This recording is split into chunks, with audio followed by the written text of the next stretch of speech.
Amis de la F1, bon dimanche matin. Bienvenue sur Red Flag, la chaîne qui ne vit que pour la F1, qui ne parle que de F1. Qu'en est-il de la saison la plus longue de l'histoire après, deux Grands Prix? Faisons un point sur les équipes et leurs pilotes avant le Grand Prix d'Australie, histoire de se gondoler un peu quant aux espoirs déçus des millionnaires mécaniques, parce qu'il faut bien l'admettre, mis à part Red Bull et Aston Martin, personne n'est satisfait de sa situation actuelle. Ainsi donc, commençons l'analyse de la situation, équipe par équipe.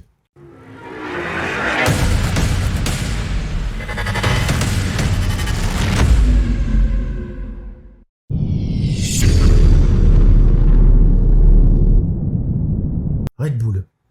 Si on se doutait qu'à défaut de révolution réglementaire technique et sportive, les Austro-Britanniques allaient peu ou prou conserver l'avantage entrevu en fin de saison dernière, on s'étonnera de voir à quel point l'écart s'est creusé.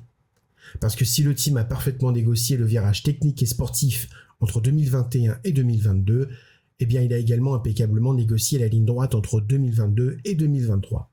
Hormis des soucis préoccupants de transmission pour le double champion du monde en titre et un détail de pédale de frein Paul Molasson pour Checo Mariachi Perez, tout semble aller pour le mieux dans le meilleur des mondes. Sauf que, et ça on le verra dans le chapitre pilote.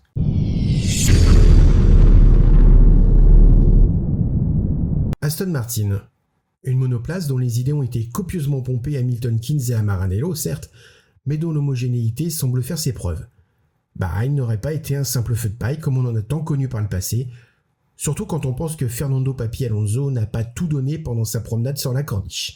Ron Dennis disait jadis qu'une auto qui est belle va vite. Son ancien bras droit, Martin Whitmarsh, actuellement DG d'Aston Martin Performance Technology, ne devrait pas démentir tant sa voiture verte est non seulement élégante mais va vite et vite longtemps.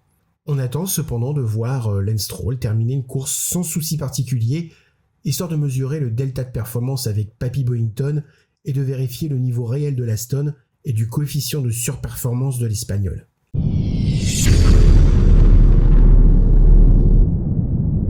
Ferrari. Je sais, je suis assez minable de tirer au M60 sur une ambulance qui a 4 pneus crevés, mais force est de constater que si la SF23 est une jolie évolution de sa devancière, l'ancienne voiture était nettement plus compétitive. Certes rapide sur un tour, enfin Charles Leclerc terrifiant sur un tour, la dernière année de Maranello semble souffrir pour faire fonctionner correctement et surtout longtemps ses enveloppes pneumatiques. Un rythme plutôt correct en soft, j'entends par là que Leclerc en tendre va aussi vite que Verstappen en dur, mais la Rossa est garée une fois chaussé les durs. Du coup, incapable de suivre, pour ne pas dire doublé, on n'en est pas encore là, des Mercedes pourtant ratés, la Ferrari semble entrer dans un long tunnel de souffrance pour le monégasque et le plus vieil espagnol de la grille, pour lesquels la perspective d'un éventuel titre mondial n'a jamais paru si lointaine.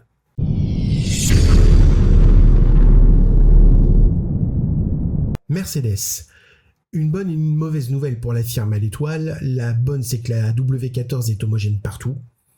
La mauvaise, c'est que la W14 est mauvaise partout.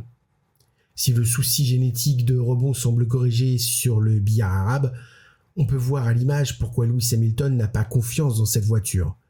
Si George Russell a pris l'habitude d'une voiture imprévisible et inconduisible chez Williams, notre Lord anglais avait, quant à lui, pris l'habitude de conduire un train, bien posé sur ses rails. Du coup, sentir sa voiture louvoyer et se tordre dès que passait la seconde n'a pas de quoi rassurer le pilote. Alors quid de cette voiture? Sachant que Mercedes a déjà raté sa devancière en 2022 et ne semble pas complètement intégrer le concept de ces nouvelles monoplaces à effet de sol, on devrait s'attendre à ce que AMG nous sorte de son chapeau une voiture radicalement différente, puisque la même, mais avec des pontons, est probablement ratée puisque conçue dans l'urgence pour ne pas dire la précipitation. Une voiture que d'aucuns attendent pour Imola, et dont le développement devrait s'avérer passionnant, puisqu'il intervient 2 ans après celui de la Red Bull.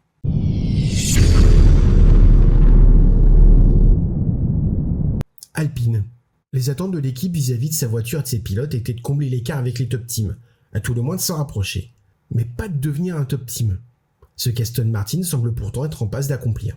La 4e place au constructeur s'éloigne aussi vite qu'Alonso fait rouler son Aston Martin, et si le team de Silverstone semble proche de crier terre, l'équipe d'Enstone semble déboussolée et perdue en pleine mer.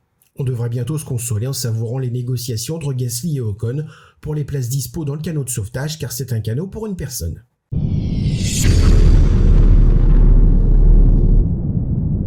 McLaren. Je sais, McLaren n'est pas encore la 6e force du plateau. Et pourtant, Si les monoplaces de Woking semblent manquer de vitesse de pointe pour tailler dans le peloton, il nous apparaît que la voiture est rapide en qualification. Sans souci particulier, Piastri et Norris devraient pouvoir se qualifier en Q3 ou pas loin. Étant donné leur rythme en course, les points ne devraient pas être si loin que ça. Il est temps, car pour le moment, les 3 pilotes McLaren, Norris, Piastri et Ricciardo, totalisent le même nombre de points, 0. Le développement dont McLaren est capable devrait faire le reste.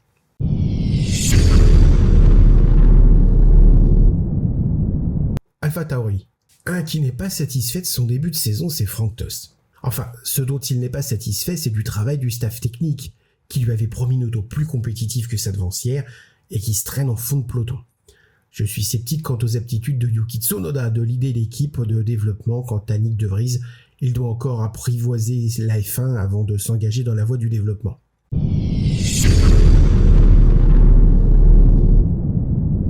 Williams. Est-elle définitivement enterrée l'époque connue où le team de Sir Frank faisait le nombre, loin derrière tout le monde? On le souhaite ardemment tant il est satisfaisant de voir les autos bleues animer le midfield.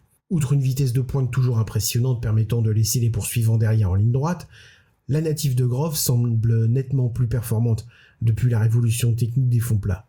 Plus fine, mieux finie, son comportement semble s'être assaini. À suivre donc.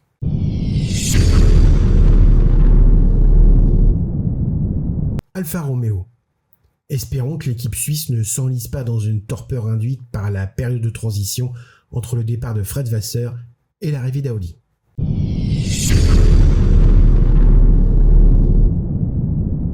As. Contre toute attente, l'équipe américaine semble se relever du départ de Nikita Mazepin. Si la monoplace semble à s'y méprendre à une Ferrari de l'an passé, on continue de s'interroger sur la capacité de développement du team. Les qualités de metteur au point des expérimentés Hülkenberg et Magnussen suffiront-elles? L'avenir nous le dira, mais rien n'est moins sûr.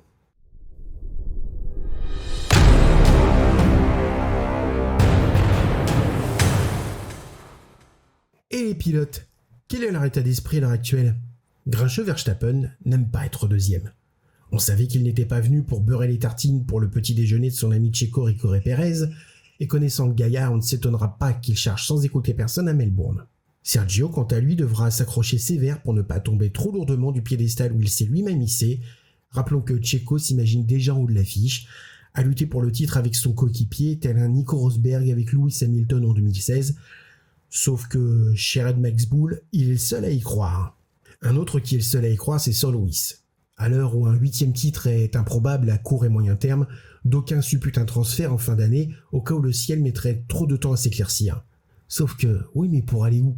Ferrari ne sait plus où elle range ses pneus et ne peut plus offrir à Mufasa le PIB de la Chine en termes de rémunération. Red Max Bull? On imagine mal Helmut Marko sacrifier la belle harmonie hollando-mexicaine qui règne au sein du team pour engager un pilote qui a le double de l'âge de ses recrues habituels. Si brillant soit-il. On connaît la version du Dr Marko, 79 ans, pour les vieux pilotes de plus de 30 ans. George Russell, quant à lui, tout sourire, tente d'occulter le fait que s'il avait intégré AMG Petronas il y a plus de 3 ans, il serait déjà champion du monde. Quant au 3e pilote Mercedes AMG, Mick Schumacher, concentré, la tête calée entre ses oreilles de Mickey, il semble apprécier son statut de glandeur au fond du garage. On croit à un touriste allemand en visite à Disneyland. Le plus célèbre pianiste beau gosse dépressif modégasque du paddock, quant à lui, tente de plus en plus vainement de retenir des larmes d'exaspération et de désespoir quand il compare son palmarès à celui de son copain Max, eux qui ont le même âge. Carlos Sainz commence à avoir des bras d'orang-outan, tant son volant chez Ferrari commence à s'éloigner au même rythme que Leclerc devant lui. Apparemment, l'Espagnol apprécie peu le côté sous-vireur de sa monoplace. Le développement tamé chez Ferrari pour corriger ce problème nous informera de la capacité de Carlos de sortir de cette situation préoccupante. Celui qui ne s'inquiète pas, c'est bien Fernando Alonso, qui du haut de ses 41 ans fait tout ce qu'il faut et même le reste pour obtenir une prolongation de contrat de 5 ans. Prolongation qui serait pour le moment amplement méritée. Son coéquipier Lance Stroll en CDI, de par son statut de fils du patron, ne semble pas enchaîner les crises de nerfs non plus. Si Max Verstappen apparaît toujours au volant d'un hors-bord dès qu'il tombe 3 gouttes de pluie, c'est à bord d'une galère que voguent les compagnons de rame Norris et Piastri, sous le regard hilar de Daniel Ricciardo, le chômeur le mieux payé du monde. Piastri pourrait se poser des questions quant à son talent, dont il est très conscient, s'il n'était pas en capacité de suivre, voire de doubler son coéquipier Lando Norris. Celui-là même qui devrait être dans les mois à venir à l'origine d'une sanglante et dispendieuse guerre des top teams. Valtteri Schumacher a pour sa part encaissé une belle série de tirs au but de la part de l'équipe chinoise, une équipe qui ne fait certes rêver personne, mais qui va raisonnablement vite compte tenu de ses crampons, sérieuse et consciencieuse et qui prend peu de pénalités. Si Yuki Tsunoda sait désormais se montrer dans ses meilleurs jours, saura-t-il se montrer le leader d'une équipe dont le second pilote prouve qu'un passeport hollandais ne suffit pas à attaquer la F1 sans période d'adaptation? Banzai donc. Last but not least, le viking de service, le géant Magnussen, outre qu'il a signé un important contrat de sponsoring avec les rasoirs Gillette, souffrirait à en croire la rumeur d'un pénis d'une taille fort modeste. Mais ce ne sont là que des rumeurs que nous devons prendre au conditionnel. Des nouvelles de Sébastien Vettel? Il va bien. Sa dépression aussi. Nous on se retrouve à Melbourne pour voir qui de Ricciardo ou de Piastri sera l'Australien scoré le plus de points. En attendant, mettez un pouce bleu, ça mange pas de pain, ça fait toujours plaisir. Abonnez-vous et on se dit à bientôt.